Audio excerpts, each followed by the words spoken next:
এবার মূলত ৫ নম্বর পার্টটা দেখাচ্ছে এবং সর্বশেষ এই পার্টে থাকছে মূলত speed control, key frame, green screen, auto caption আর এক্সপোর্ট সেটিং। সো এর পরবর্তীতে যেহেতু আমি প্রথমে বলছি স্পিড কন্ট্রোল, সো ভিডিওর হতে পারে, এটা অডিওর হতে পারে, সমস্ত কিছু বা কোনো ছবির স্পিড কন্ট্রোল হতে পারে, সেটাও কিন্তু দেখাবো। ওকে, স্পিড কন্ট্রোলের জন্য আপনি জাস্ট এটা সিলেক্ট করে দেবেন, সেটা ছবি হতে পারে, ভিডিও হতে পারে, অডিও হতে পারে। তার জন্য দেখতে পাচ্ছেন স্পিড যে অপশন, সো স্পিড এখানে ক্লিক করলে জাস্ট নর্মাল দেখতে পাচ্ছেন ভিডিওটা কিন্তু খুব ফাস্ট হয়ে যাবে। দেখতে পাচ্ছেন এটা টেনে নিলে খুব দ্রুত হয়ে যাবে। আবার চাইলে যদি স্লো মোশন নিতে চান তাহলে এটা টেনে দিলেন, তাহলে কিন্তু স্লো মোশনে ভিডিওটা হবে। যদি আমি প্লে করি এবার ভিডিওটা, মনে করুন প্লে করলে দেখতে পাচ্ছেন স্লো মোশনে ঘুরছে। ওকে, এরকম একটা ব্যাপার স্পিড কন্ট্রোলের এইটা হচ্ছে কাজ। এখন আমি ব্যাকে যাচ্ছি মূলত এখান থেকে। এবার মূলত থাকছে কি ফ্রেম। কি ফ্রেমটা আমি বলি যে কি ফ্রেমটা কী জিনিস। কি ফ্রেমটা বলতে ভিডিওটা ফ্রেমিং করা। ফ্রেমিং বলতে এটা হচ্ছে অটো ফ্রেমিং বলতে পারেন, বা কি ফ্রেমিংটা আপনাদের দেখাচ্ছে। অটো ফ্রেমিংটা যদি ক্লিক করেন করলে আপনি টিকটকের জন্য দিতে পারেন। টিকটকে যদি ক্লিক করেন দেখতে পাচ্ছেন টিকটক সাইজে হয়ে যাবে এটা, কিন্তু এটা দেখতে পাচ্ছেন অটো ফ্রেমিং হচ্ছে। অটোমেটিক্যালি টিকটকে আপলোড করার মতো সাইজে এটা ভিডিওটা তৈরি হচ্ছে। সো বুঝতে পারছেন এরকম একটা। আপনি চাইলে ইউটিউবের জন্য, ইনস্টাগ্রামের জন্য, বা এটা যদি ফেসবুক শর্টসের জন্য নিতে পারেন, ফেসবুক রিলসের জন্য নিতে পারেন, ইউটিউব শর্টসের জন্য নিতে পারেন। এখানে ক্লিক করে দিলে কিন্তু এরকম এই অংশটা হয়ে যাবে। দেখতে পাচ্ছেন এইটা হয়ে গেল চিকন ফ্রেমের। ওকে, কি ফ্রেমের কাজ হচ্ছে এইটা ভিডিও এডিট করার পূর্বে। তারপরে আপনি মনে করেন যে আমি পূর্বের অবস্থায় ফিরে গেলাম, আমি পূর্বের অবস্থায় ফিরে যাচ্ছি। তারপর মূলত গ্রিন স্ক্রিন। গ্রিন স্ক্রিন থেকে বা কীভাবে ব্যাকগ্রাউন্ড চেঞ্জ করবেন, বা কীভাবে ব্যাকগ্রাউন্ড চেঞ্জ করবেন, কীভাবে গ্রিন স্ক্রিন করবেন সেটা দেখাচ্ছি। সাপোজ মনে করেন প্রথমে আমি এই ভিডিওটার ব্যাকগ্রাউন্ডটা চেঞ্জ করে দেবো, ঠিক আছে।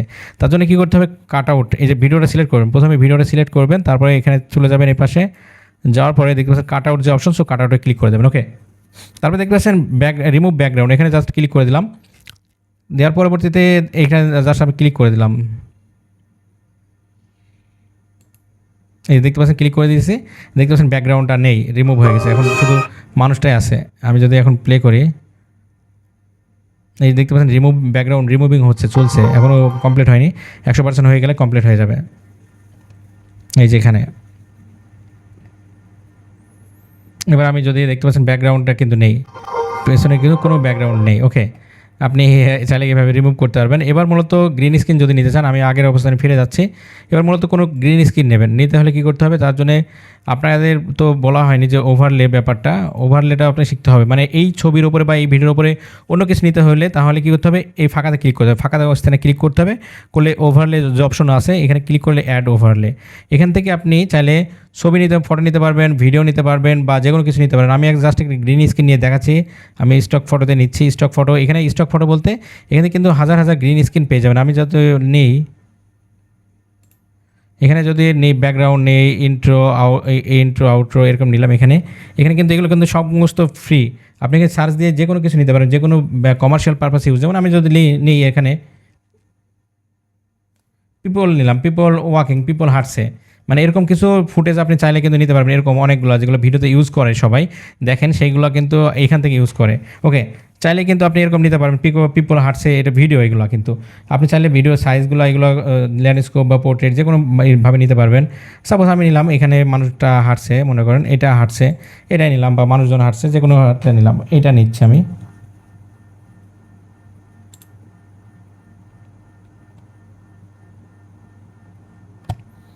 এটাও কিন্তু নিতে পারবেন। ওকে, আমি এটা নেওয়ার পূর্বে আমি এটা নিয়ে নিলাম। দেখতে পাচ্ছেন এই ভিডিওর উপরে কিন্তু চলে আসলো এটা। এখন চাইলে আপনি এই ভিডিওটা ছোটো বড়ো করতে পারবেন। ছোটো বড়ো করে নিলেন, বা আপনি যেভাবে জুম আউট করেন, জুম ইন করেন, এটা যে কোনো জায়গাতে দিয়ে দিলেন, বা এই ভিডিওটার উপরে দিয়ে দিলেন। এই ভিডিওটা কিন্তু সেমভাবে কাটছাট করতে পারবেন আপনি। এখন মূলত গ্রিন স্ক্রিন দেখাচ্ছে। আমি গ্রিন স্ক্রিন থাকলে কীভাবে আপনি রিমুভ করবেন, তার জন্য আমি একটা গ্রিন স্ক্রিন নিচ্ছি। গ্রিন স্ক্রিনের ফটো বা ভিডিও নিচ্ছি আমি। যেমন সাবস্ক্রাইবার, ইন্ট্রো নিলাম, মনে করেন ইন্ট্রো নিচ্ছি। এখানে গ্রিন স্ক্রিন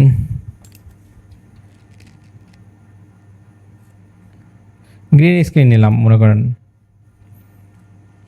যেখানে ইন্ট্রো থাকে না, এরকমভাবে যে লাইক করুন, সাবস্ক্রাইব করুন, ফলো করুন। সাপোজ এইটা আমি নিচ্ছি, অ্যাড করে নিলাম। ওকে, অ্যাড করে নিলাম। এখানে এখন হচ্ছে এইটা আমি চাইলে ছোটো বড়ো করে নিলাম। এটা আমি চেপে ধরে নিলাম, চেপে ধরে রাখতে হবে। ওকে, যে কোনো স্থানে সেট করতে পারবেন। এখন আমি এই গ্রিন স্ক্রিনটা ব্যাকগ্রাউন্ডটা রিমুভ করবো। জাস্ট এখানে ক্লিক করে দিলাম, দেওয়ার পরে কাট আউটস আছে, এখানে ক্লিক করে দিলাম। ক্রোমা কি এখানে ক্লিক করতে হবে। ওকে, এখন এইটার কাজ হচ্ছে যে কোনো অংশের আপনি যে কোনো কালার চেঞ্জ করতে পারবেন। সাপোজ আমি যদি এখানে নিয়ে যাই, দেখতে পাচ্ছেন এগুলো কিন্তু গ্রিন কালার হয়ে গেছে। এখন আমি এখানে যদি চাপ দিই হালকা দিয়ে, আমি যদি এটা সরাই দিই তাহলে কিন্তু সরাই গেল। ওই এখানে জাস্ট অন্য কালারটা থাকবে, সেই কালারটা থাকবে না।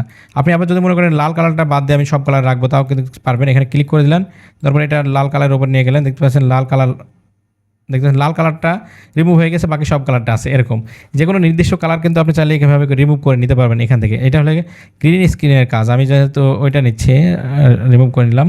ওকে, এটা গ্রিন স্ক্রিনের কাজ মূলত। এখন মূলত কাজ হচ্ছে অটো ক্যাপশন। অটো ক্যাপশন বলতে আপনার লেখার নিচ দিয়ে যে শিরোনাম মতো যায়, খবরের মতো, এটা চাইলে কিন্তু আপনি ক্যাপকাট দিয়ে করতে পারবেন। এর জন্য আপনি জাস্ট অটো ক্যাপশন নিতে হলে আপনি জাস্ট এখানে ক্লিক করে দেবেন। দেওয়ার পরে দেখতে পাচ্ছেন টেক্সট অপশন, সো টেক্সটে ক্লিক করবেন, করার পরে দেখতে পাচ্ছেন অটো ক্যাপশনে ক্লিক করে দেবেন। তারপর আপনি যেই ভাষাটা চাচ্ছেন, যেই ভাষাতে ক্যাপশন তৈরি হবে, মানে ভয়েস থাকতে হবে কিন্তু, মানে ভিডিওতে যদি ভয়েস না থাকে তাহলে কিন্তু অটো ক্যাপশন হবে না। ভয়েস বলতে কথা থাকতে হবে, গান থাকতে হলে কথা থাকতে হবে, জাস্ট মিউজিক থাকলে কিন্তু সেটা হবে না। এবার কোন স্টাইলে নিতে চাচ্ছেন, এই স্টাইলে নিতে চাচ্ছেন, এই স্টাইল নিয়ে নিলেন। তারপর স্টার যে অপশন, সো স্টারে ক্লিক করে দিলে কিন্তু অটো ক্যাপশন হয়ে যাবে। এখানে ভাষা চেঞ্জ করতে পারেন, হিন্দি, উর্দু, বাংলা, আরবিক বা যে কোনো ভাষা নিতে চান সেই ভাষা কিন্তু আপনি নিতে পারবেন। সেই ভাষা সিলেক্ট করে দিলে সেই ভাষা থেকে কিন্তু এটা তৈরি হয়ে যাবে। বুঝতে পারছেন, এটা সাবটাইটেল আকারে দিতে পারছেন অবশ্যই। এখানে জাস্ট স্টার্ট করে দিলেন কিন্তু অটোমেটিক্যালি হবে, জেনারেট হয়ে যাবে। কিন্তু এটাতে কোনো ভাষা নেই বা কথা বলা নেই, সেজন্য এটা হবে না আর কি। যাদের জাস্ট মিউজিক দেওয়া আছে এই জন্য হবে। দেখতে পাচ্ছেন অটো কানেক্ট, মানে যেহেতু ভাষা কোনো পাইনি বা কোনো ভয়েস পাইনি সেই জন্যে। ওকে, আর এই টেক্সটের ভিতরে থাকছে মূলত, এখানে থাকছে স্টিকার, থাকছে বেশ কিছু স্টিকার। আপনি চাইলে স্টিকারগুলো ইউজ করতে পারবেন। এখান থেকে স্টিকার দেখতে পাচ্ছেন, প্রো লেভেল স্টিকার, অনেক স্টিকার পেয়ে যাবেন, সেগুলো কিন্তু ইউজ করতে পারেন। আর এখানে ড্র বলতে যে কোনো একটা অংশ আপনি আর্ট করতে পারেন। এই যে বলতে পারেন এগুলো নিতে পারেন, নিয়ে মনে করেন আমি কালো দাগ নিলাম, কালো দাগ হয়ে গেল, এখানে কালো হয়ে গেল। যে কোনো কালার নিতে পারেন, না লাল নিলে লাল হবে, যে কোনো কালার আপনি যেটা নেবেন সেটা হয়ে যাবে এখানে অটোমেটিক্যালি। লাল, নীল, সবুজ বা এগুলো নিতে পারেন, বা এটা অ্যারো চিহ্ন নিতে পারেন, বা অ্যারো দিয়ে দেখাতে পারেন। এরকম দিয়ে দিলাম, অ্যারো দিয়ে দেখাবে কিন্তু এখন এই যে অ্যারো দিয়ে দেখাচ্ছে, এরকম একটা ব্যাপার। সো এইগুলো চাইলে কিন্তু আপনি ইউজ করতে পারবেন খুব ইজিলি। এখন হচ্ছে লাস্টের যে অপশনটা দেখা যায় সেটা হচ্ছে এক্সপোর্টিং, মানে ভিডিও আপনার সমস্ত এডিট হয়ে গেছে, কাটা ছিঁড়া যেটা যা লাগে সব হয়ে গেছে। হওয়ার পরবর্তী দেখতে পাচ্ছেন এখানে যে 1080 দেওয়া আছে, এখানে আপনি ক্লিক করবেন, করে আপনি 4K তে ভিডিও এক্সপোর্ট দেবেন। তার জন্য এখানে ক্লিক করে এই পর্যন্ত নিয়ে আসবেন, দেখতে পাচ্ছেন 2K 4K ভিডিও। সো এখানে নিয়ে আসলে আপনার 4K পর্যন্ত ভিডিও রেকর্ড হবে, এক্সপোর্ট হবে। এখানে ক্লিক করে দেবেন, দিলে কিন্তু আপনার ভিডিও এক্সপোর্ট হবে। এগুলো কি ফ্রেমগুলোর দরকার নেই বাড়ানো কমানো, কারণ এই আপনার ফোনের জন্য পারবে না, বা হচ্ছে সব সোশ্যাল মিডিয়াতে কিন্তু ওইগুলো আপলোড হলে বেশি ভালো প্লে হবে না। এই জন্য আপনি 4K নিয়ে নেবেন, এইচডি কোয়ালিটি, একটা 4K কোয়ালিটি। আর যদি মনে করেন লো রেজলিউশন নেবো, তার জন্য এখানে কমাই দিলে 1080 নিতে পারেন, এটা নিয়ে বেস্ট। তারপরে এখানে দেখতে পাচ্ছেন এই চিহ্নটা, এখানে আপনি ক্লিক করে দেবেন। ওকে, দিলে কিন্তু ভিডিওটা এক্সপোর্ট হবে, দেখতে পাচ্ছেন এক্সপোর্টিং চলছে। এটা এক্সপোর্ট হয়ে গেলে ফাইনাল আউটপুট আপনি পেয়ে যাবেন যে কেমন হয়েছে ভিডিওটা, এবং সেই ভিডিওটা আপনি বিভিন্ন সোশ্যাল মিডিয়াতে আপলোড করতে পারবেন। এবং একটা মজার ব্যাপার হচ্ছে এই ক্যাপকাটটা যদি আপনি কিনতে চান, তাহলে এই নিজের হোয়াটসঅ্যাপ নাম্বারে যোগাযোগ করবেন ওদের সাথে যোগাযোগ করলে ওদের কাছ থেকে আপনি 50% ডিসকাউন্টে নিয়ে নেবেন। ওদের কাছ থেকে 50% ডিসকাউন্টে কিন্তু আপনি নিয়ে নিতে পারবেন এই ক্যাপকাটটা, এবং এরপর এটা হচ্ছে লাইফ টাইমে আপনি ইউজ করতে পারেন। তারপর ডান করে দিলাম। দেওয়ার পরবর্তীতে আপনি ভিডিওটা আউটপুট দেখতে পারেন, আপনার গ্যালারিতে গিয়ে আপনি আউটপুট দেখে নেবেন এবং যে কোনো সোশ্যাল মিডিয়াতে আপলোড করে দেবেন খুব ইজিলি। সো এটা দেখানো ছিল আজকের এই ভিডিওতে, ক্যাপকাট দিয়ে কীভাবে করে আপনি সমস্ত কিছুগুলো করবেন। আর এই সিস্টেমগুলো কিন্তু আপনি অবশ্যই দেখে নেবেন, এবং সামনের দিনগুলোতে আমি এই সিস্টেমগুলো দেখাবো আপনাদেরকে। সো এগুলো কিন্তু খুবই সহজ, আপনি দেখলেই বুঝতে পারবেন। সো এটা দেখানো ছিল আজকের এই ভিডিওটা আপনার সেই বন্ধুকে শেয়ার করুন যে কিন্তু ক্যাপকাট দিয়ে কিছু শিখতে চাই, কিছু জানতে চাই এবং সোশ্যাল মিডিয়াতে কাজ করতে চাই।